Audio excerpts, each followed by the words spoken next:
Welcome to Trees to Seas. Tonight we have Carolyn Rosevelt. Is that how you say it? Yeah. Rosevelt. Journey to the North Atlantic Gyre, a scientist witness of plastic pollution. She took a trip in a medium-sized boat across the Atlantic following plastic pollution. She's going to tell us about our adventure. We have some rack cards about the rest of the series. There's some great stuff coming up that'll be over there on the table. And we also have coming up for the Citizen Science program at the Downtown Library on Thursday, June 1st. Director John Presley of the County of Santa Cruz Public Works about the science of roads. So you can take a flyer about that as well. I'm going to turn this over to Julianne Rhodes, and she's going to tell you about our distinguished scientist tonight. Sounds like quite an adventure. So I suspect most of you already know Carolyn, but I do want to say that she is a serious scientist. She works for NASA and does work with the satellite pictures that are taken, hourly. I don't know if you realize that, but NASA's gathering quite a bit of data, snapshots of the Earth that happen all the time. And in this case, they're using the data to make very detailed crop maps for agencies to plan, things like water deliveries and so forth. And that is really interesting work. She's really lucky to be working in such a field. As a data nerd myself, I'm deeply envious. But in addition to that, she was chosen to go on this expedition in 2014 in the North Atlantic, which is one of the gyres that we don't always think of as being, you always hear about the Pacific Gyre as being the one that's full of plastic. And so it was really interesting when Carolyn returned and talked about what she'd seen there, which she'll give you much more detail. But it surprised me, to be honest with you. So it really is quite interesting. I don't know if you saw the article this past week about that poor little island in the Pitcairn group. It's called Henderson, and then no one lives there, but it has more plastic on it than it has. Did you read that? And they showed the picture of the beach and everything. Yeah, it's insane. So this is a hugely important topic. So, Carolyn.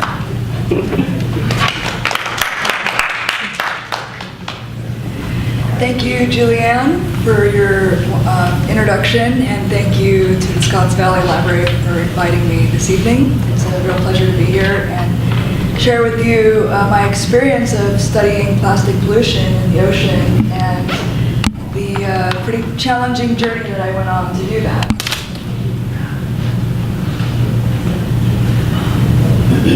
So, how much plastic is in the ocean? That was our basic research question that we had before we left. And I was asked to join a nonprofit who studies this issue in the ocean, who's gone on now 18 voyages around the world in different oceans and documented plastic pollution. So this was just one of their trips in June of 2014.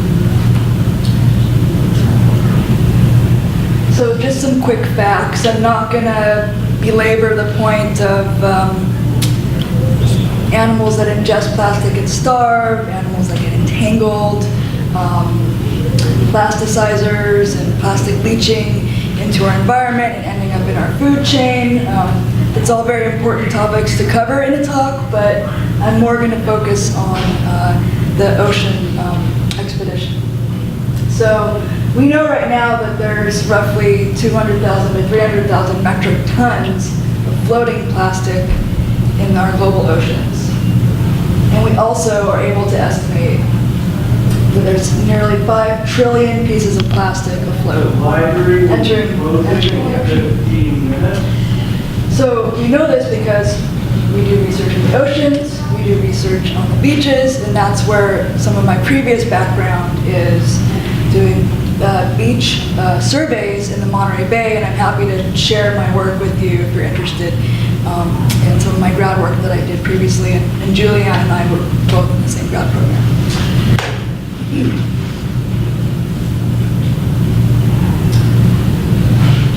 So we traveled a really long way to collect this data.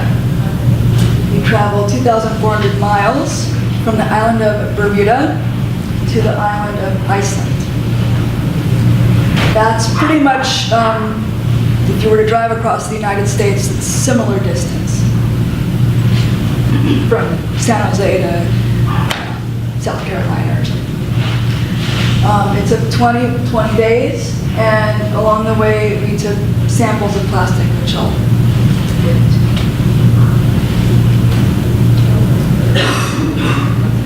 So before we could hop on the boat, we wanted to document the presence of microplastics on the beaches of Bermuda. So I organized volunteers, our crew, as well as locals in Bermuda with their Natural History Museum and also a Biological Institute, BIOS, that's there. So we worked with some partners, and we all got down to the beach and set up a survey design.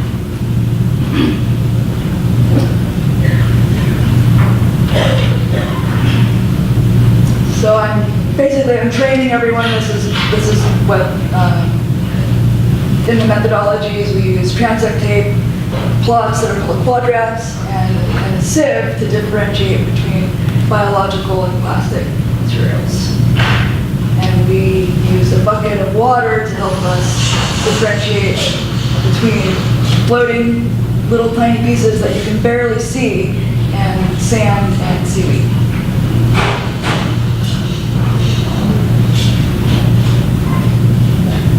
So everything is quantified in items per square meter.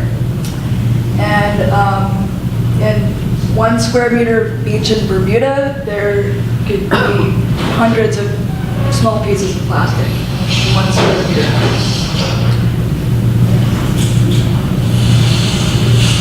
And this plastic ends up broken and brittle.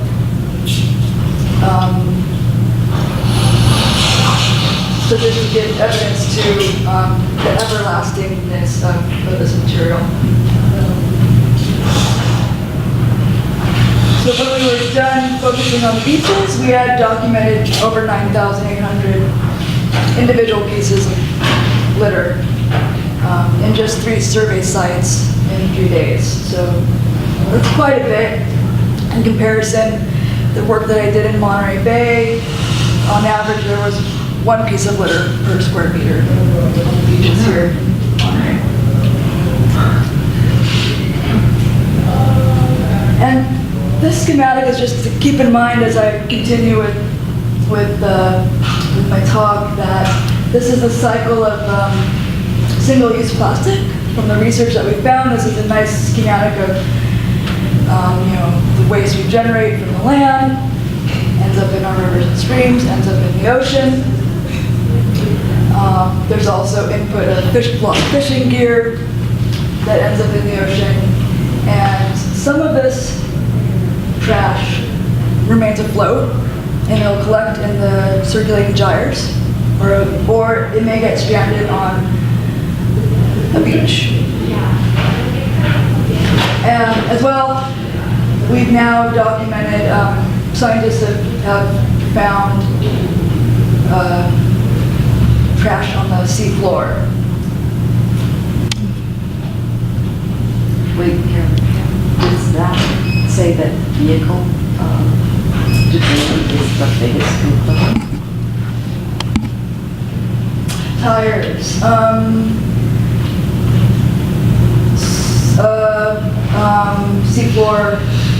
Seafloor litter. Yeah. Tires, pellets, textile fabrics from our clothes, paints, cosmetics.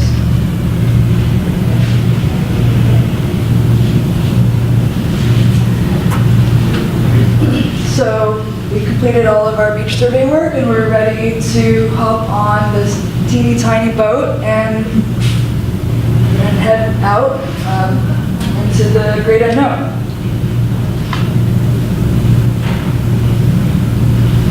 And so this boat's interesting. It actually was built to race around the world, and that's what it did in, I think, 2000, early 2000s.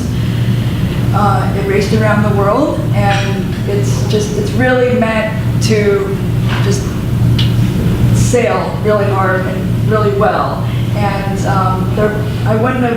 I probably was on the best boat I could possibly be on for such a journey. It's the Sea Dragon. So I joined a group of volunteers, all passionate environmentalists, some artists, activists, a fellow chemist was on there as well. And we set out to collect this data as well as sail the boat and keep things working. There was 2 professional crew, a skipper and a first mate, and those were like the professional people that made sure nothing went wrong. And then 3 of the nonprofit staff, and the rest of us were novice sailors.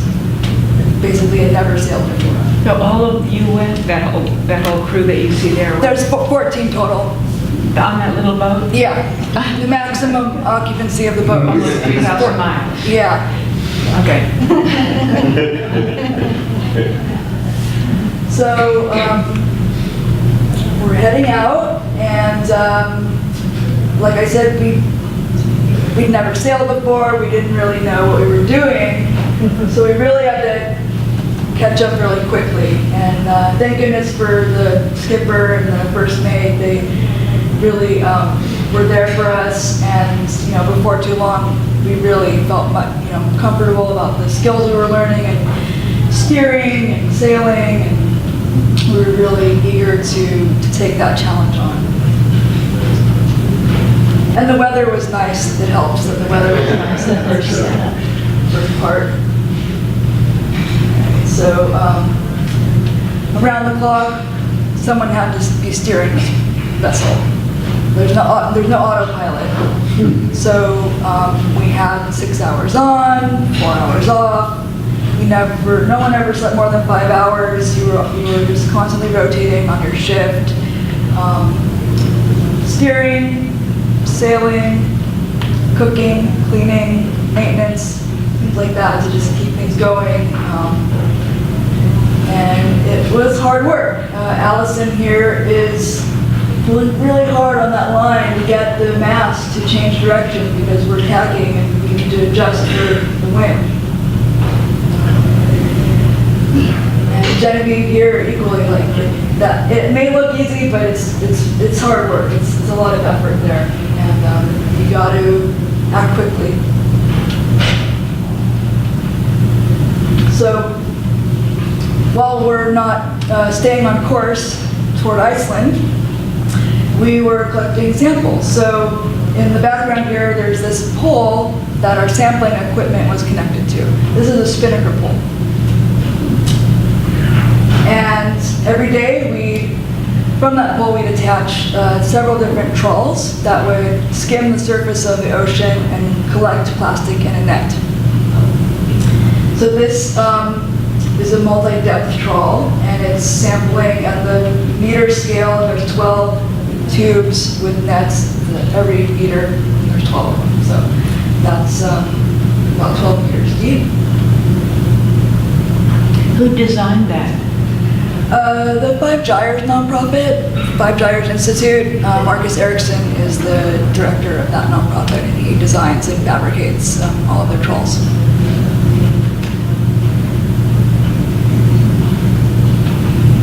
And this is a larger trawl here. It's about 4 feet across with about a 25-foot net behind it.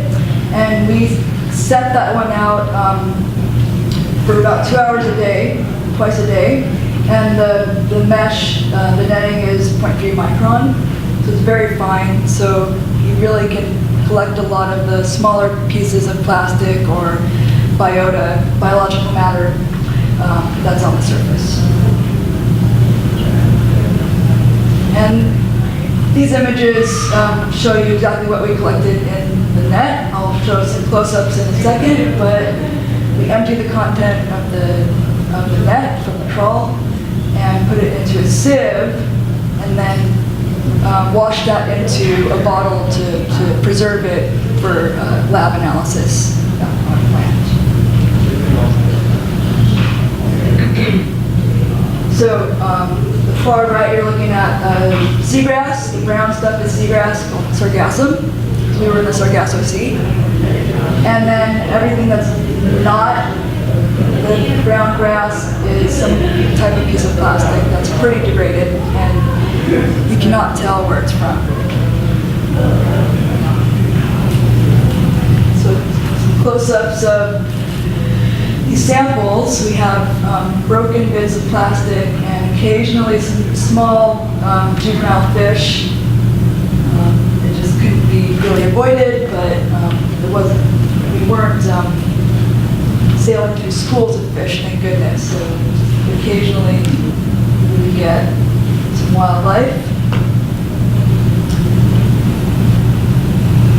And the brighter items are plastic, and then there's a light blue fishing twine that's kind of positioned near the fish there.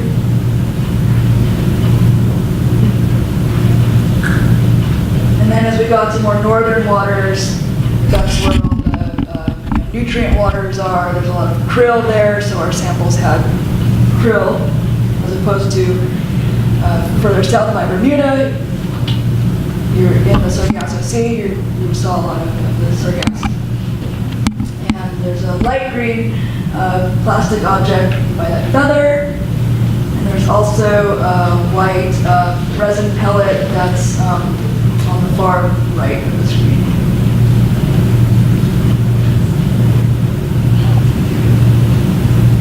So we not only focused on the microplastics, but we also wanted to document and observe any larger items that we saw from the boat.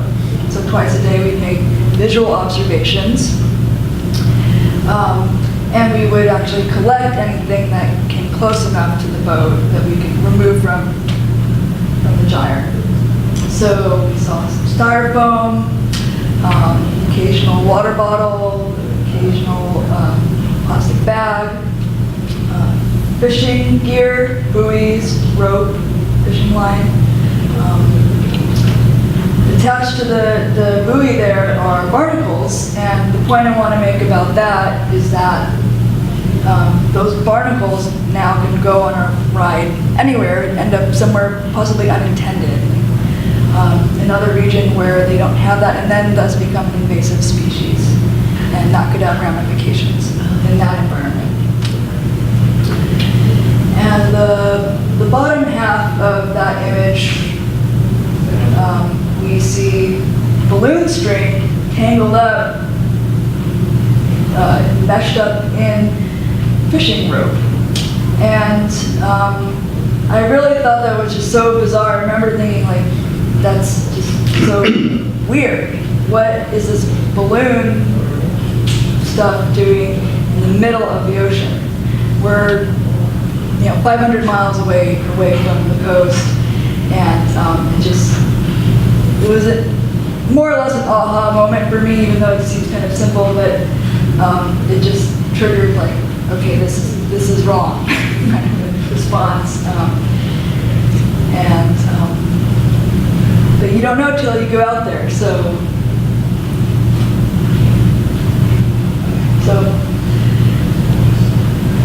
the next few slides, I'm just going to show a little bit of wildlife, kind of a perk, because we were just so focused on the litter, the trash, and what we were going to find, and we also had some fun moments of observing some wildlife. So here's some triggerfish that are in the subtropical regions, pilot whales. There was a large school that swam by us, and several dolphins as well, and also a sperm whale, which is one of the whales that can dive the deepest. And we were so far from land, we were in this really deep area, and lo and behold, there was this whale that could just really hold his breath for a really long time, and I just felt so honored to share that space with that animal.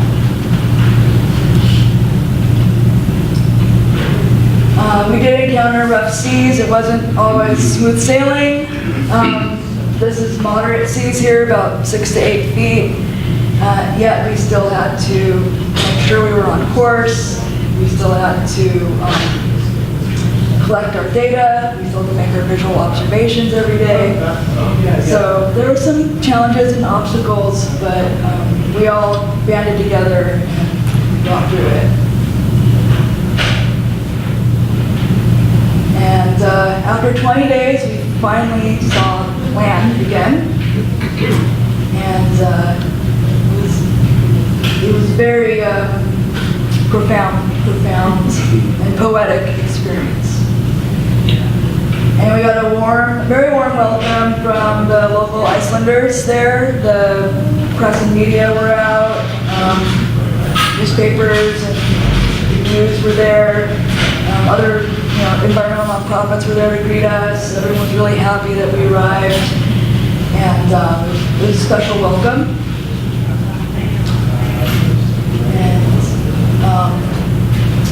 But the very next day, we had to go back out to the beaches and look for the presence of microplastics in Iceland.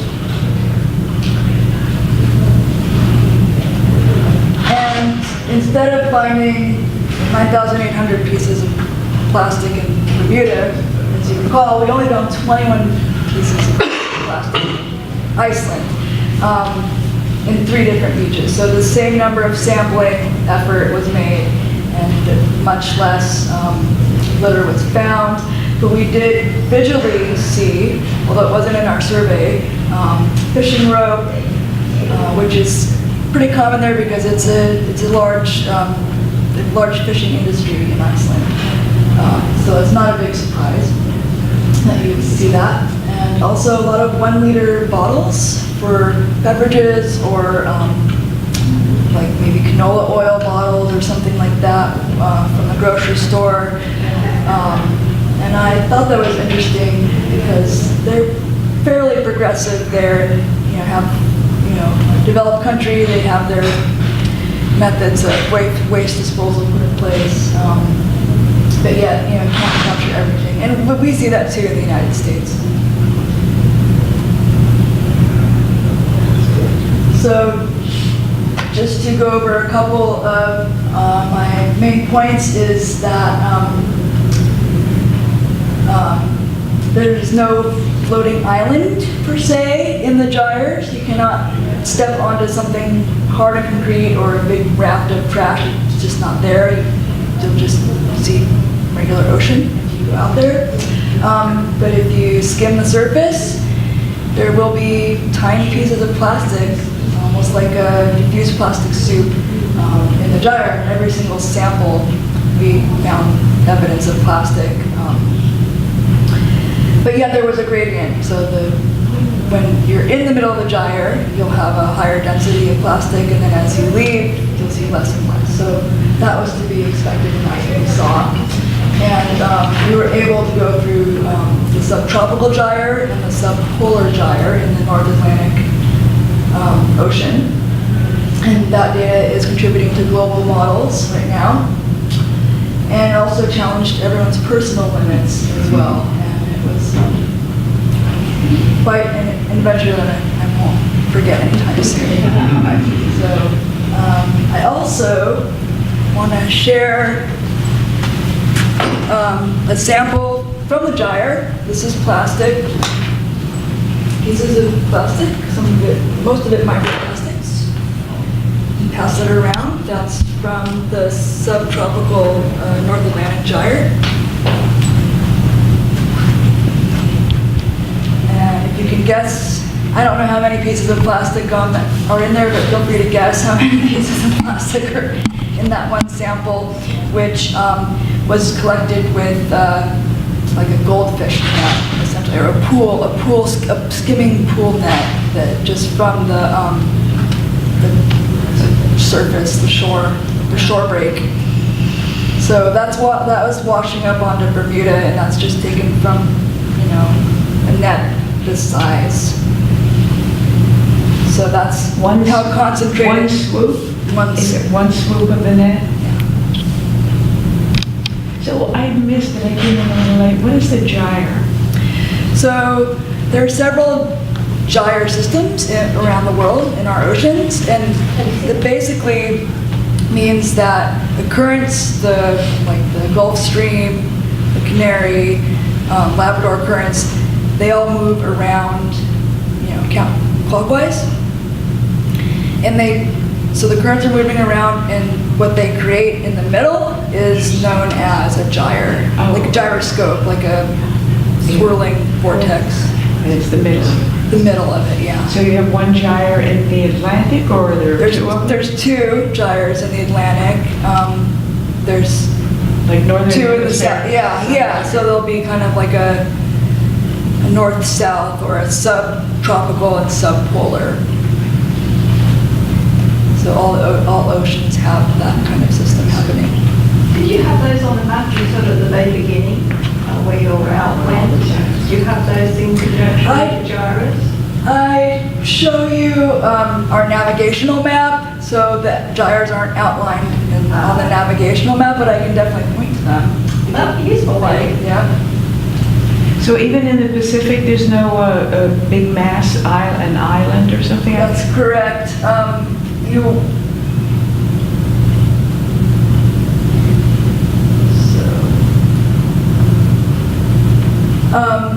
Yeah, there's nothing you can step onto.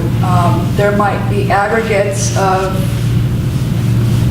waste that the wind is pushing somewhere, or the current's pushing and the wind is pushing on the surface, but by no means it's so much that you can. Oh, okay, so that's an exaggeration when they talk about that. That's correct. Okay. Yeah. That's more of like, I guess like a misnomer from the media, but I don't think it's the most important take-home message. Like, if you think of it as an island, that's fine, just as long as you know that when you throw something out, or it could end up in the ocean, essentially. So just, recycle, reduce, reuse. Sorry, but how does it end up in the ocean? So in the United States, we're pretty, have a solid waste management system. Even then, items do fly out of our receptacles, fly out of the garbage truck. In transport, we lose items, and that gets onto the ground, that gets into some kind of waterway, and then out to the ocean. Like San Lorenzo River, right? So if you're hiking up in the parks up here, and granola bar wrapper ends up on the ground by accident, it can still get out to the ocean. And there's also a lot of people that don't care about that. They just throw it on the ground. True. I'm sure. Yeah, true.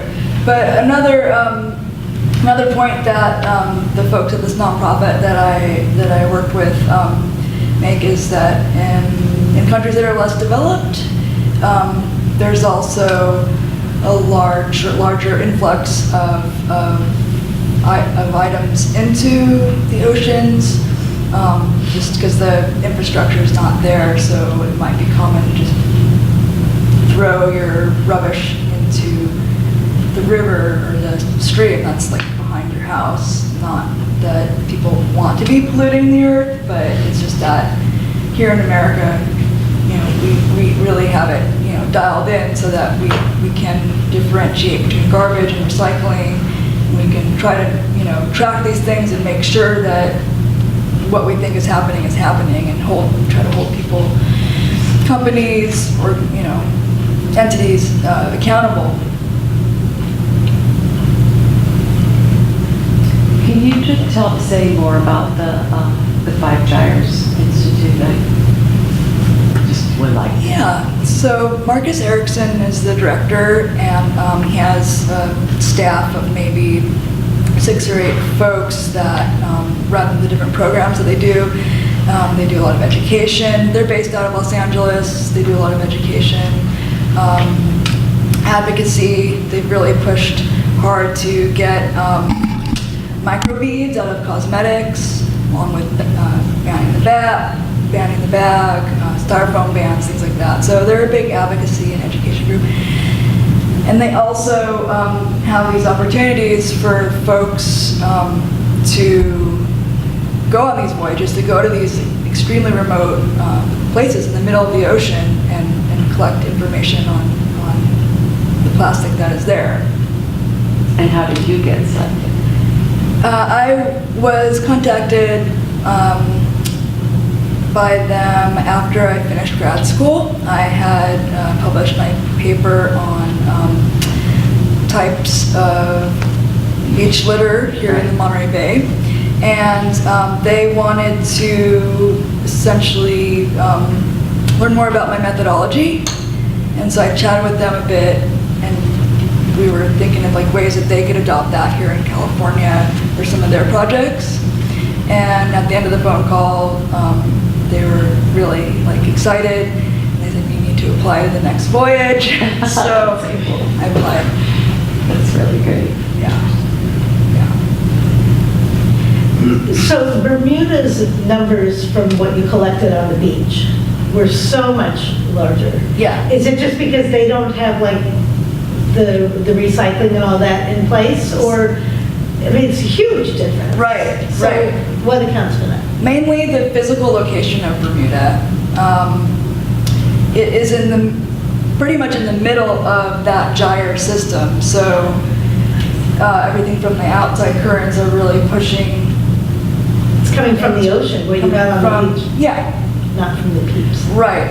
A lot of it is coming from this ocean-based litter that's just in that sample that's gone around.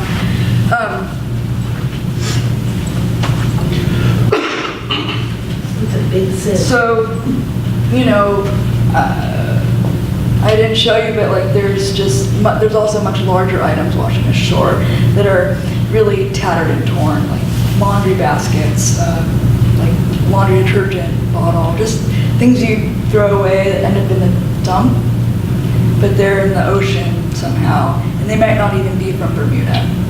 Same thing with Hawaii. The Hawaiian Islands are in the middle of the Pacific Gyre, and the northern Hawaiian Islands have been more in the media in the last decade because it's not populated, so there isn't anyone there to maintain the beaches, so it just gets the brunt of items washing ashore. And in Bermuda, they actually incinerate their trash because Bermuda is quite tiny. I think 21 square miles or something like that. It's quite small island, and there's 65,000 residents and about 1,000 people per square kilometer. So there's no room for a garbage dump there because the whole island would become one. It's a heavy tourism destination. So they burn plastic and they burn their trash and turn it into electricity to fuel their homes and everything. So they really pride themselves on that, which is, for them that works. I mean, you could argue like the environmental cost of air pollution and what have you, but I mean, in that situation, they have to come up with a solution. What about the Bermuda Triangle? Are they currents and stuff that could add to that, concentration of pollution? We did sail through the Bermuda Triangle, and it's You all have to call home as soon as you got through the other side. yeah. So there's no like difference between what the currents are doing in and out of that region. It's not its own separate oceanographic Gyre within a gyre. Right. It does not behave like that. So there's That's not an issue. They're not an issue. Yeah. You said there were artists on board, so I get what you were doing while you were on this, and what you did later from it. And I know they probably participated, and also you all had to say, but what were they going to take away and maybe work on later that they gained on this voyage? There were some incredible artists. I feel really fortunate to have sailed with them. They were doing like live sketches of just various observances while on board, while at the beaches, sketching the debris that we were finding, sketching those barnacles on a buoy. They had the vision. They just saw something and it just made it it made it pop. They're just very talented in portraying the litter through their artwork. They also made an animated video using like artwork and like still frame and slow motion like movement, which could be used as an educational piece. It was showing like the crew and dragging the trawl, and it was pretty cute. So one of them runs her own nonprofit in China and focuses on rare and endangered animals. So she used this as the piece to kind of support her work with education on species conservation.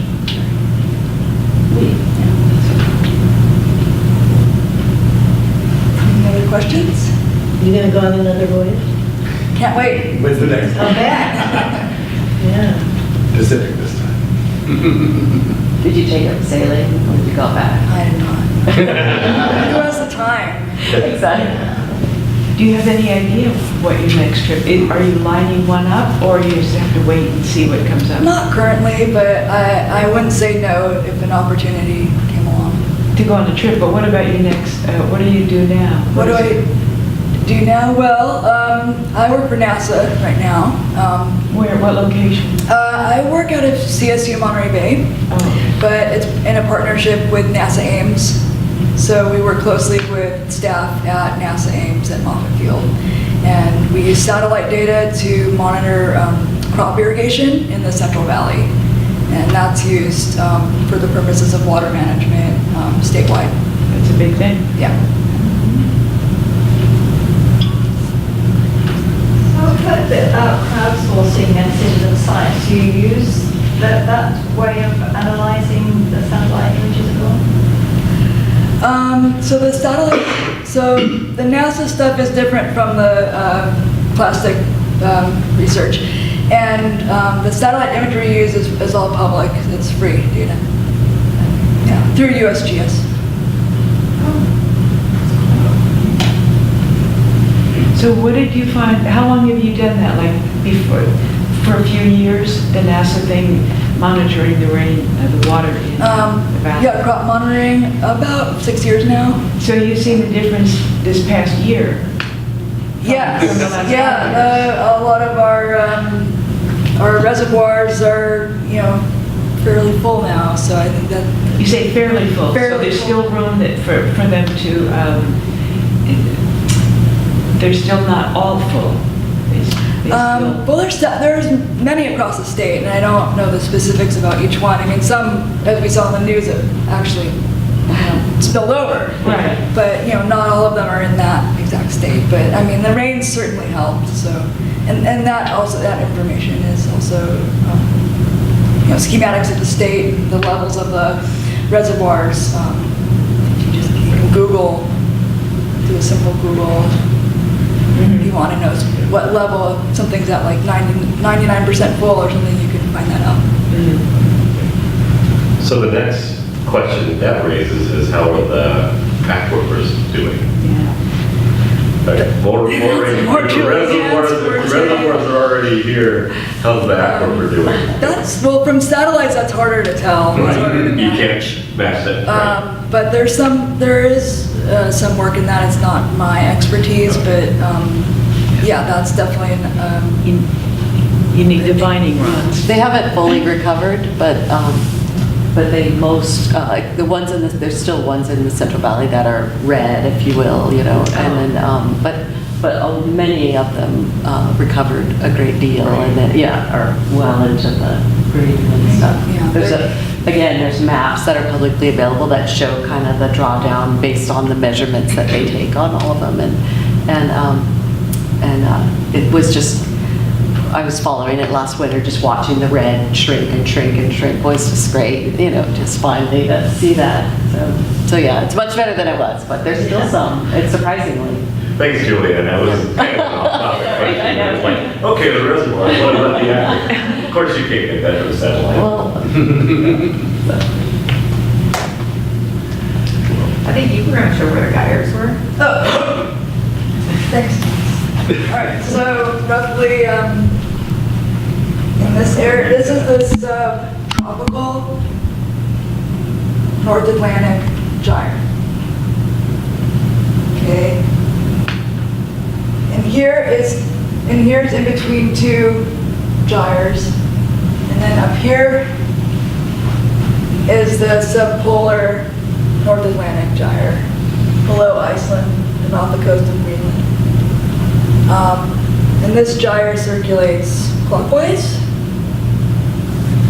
and this gyre is counterclockwise, and it retains less trash because it's essentially spitting out anything that would move towards it because it's rotating counterclockwise, so it can't retain very much. Another reason why we saw less trash in Iceland. There's over 300,000 residents in Iceland compared to the 65,000 residents in Bermuda too. But there's just 3 people per square kilometer density in Iceland. So pretty rural, they have lots of space to put their garbage, what have you. So, But wouldn't the UK and you know, that area's garbage get sucked in and out, but I mean, wouldn't that? There's been a lot of studies around England in the last 40 years. Actually, some of the earlier marine debris studies started in the UK. So we have a lot of good data about, you know, the currents and where things end up and the beaches there. And I don't know how much goes this way, but it likely goes down toward Africa, quite frankly, because of the African current. Heads toward the equator and then out again. So, so the gyre, the subtropical gyres here, the subpolar gyres up there, but then you have your Gulf Stream, Canary, and then over Labrador, and then over. So there's like a larger system happening. And my next talk I'll include those graphics.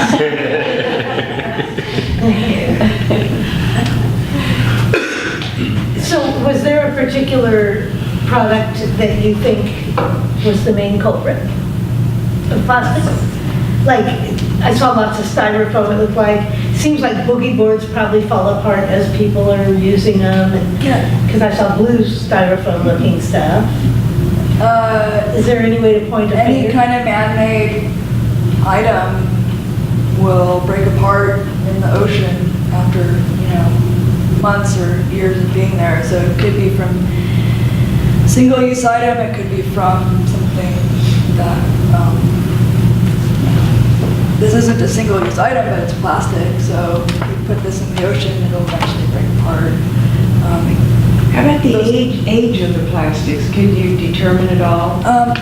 Not right up front, just by, you know, looking at things. No. That would be something a little more aggressive back in the lab, and that analysis would have to be funded. And that part wasn't really on my shoulders to decide or to raise money or decide what types of things we wanted to include out of these samples. I think at the very least we know the count and the size. So, is it possible to date plastic?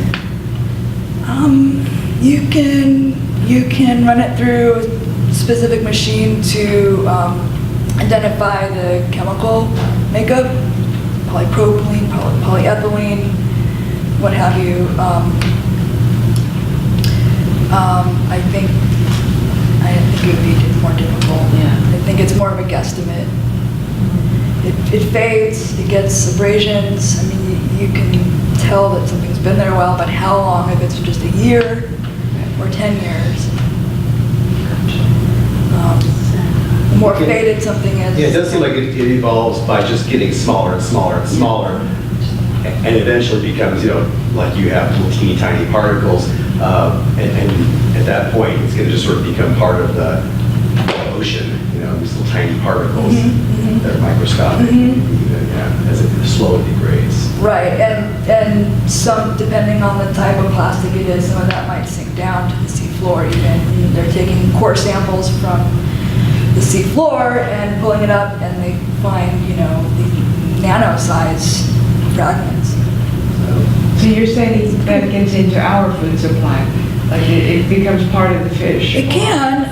So if a small fish eats a little piece of plastic, and then a bigger fish eats that small fish, they can start to what's called bioaccumulate, the plasticizers, or anything that's attached, any kind of chemical like DDT that's has glommed onto the plastic particles. Mercury? So mercury, different things. So that kind of builds up in power as the larger animals eat the smaller animals. It's not to say that that's But constantly we can't see happening. it. I mean, they're micro pieces, so we can't see it when we're eating. Right, those pollutants get into the fish's organs, their tissue. So if we eat fish, then potentially we could be eating some level, to some degree. I don't know how much, but it's proven that that phenomenon is happening, but to what degree, I don't know. It's in fish tissue that we eat off the shelf, at the market, but I don't know if it wouldn't, be a toxic level. Yeah.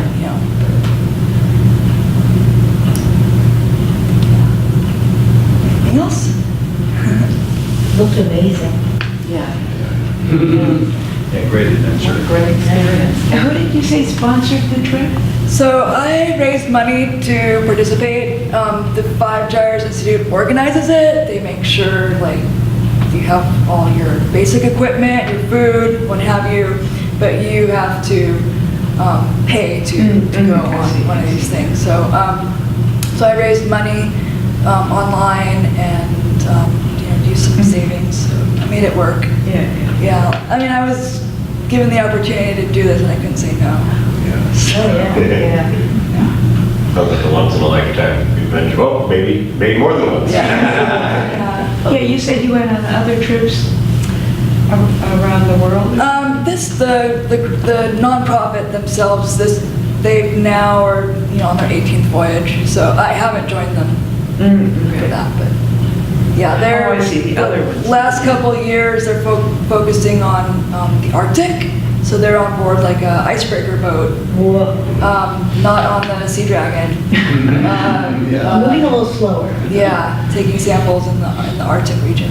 Well, that's good, before they start to oil drilling. Right. Yeah. Before and after. Well, I'm really happy that I got to speak with you guys tonight, and please feel free to reach out to me if you have more questions or would like some more information. I'll try to get that to you. If it's about plastic pollution, the voyage, NASA, satellites, happy to share any or all of that. I do have a question.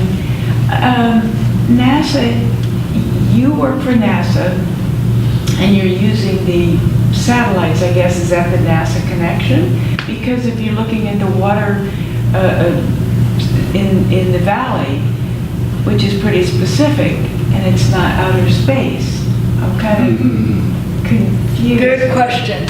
Yeah, I get that a lot because people usually think, space sciences, rockets, shuttle, the space station, things like that, if I say where I work.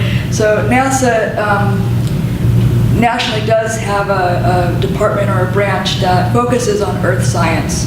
So they use technologies such as satellites and other technologies to look back down on the ground. Oh, I see. And it make I see. A reverse observations. thing, kind of. Yeah. So it's using, Yeah. First they got them up there. Yeah, and then right, they right. analyze what they're looking at. Point Us. back down, Yeah.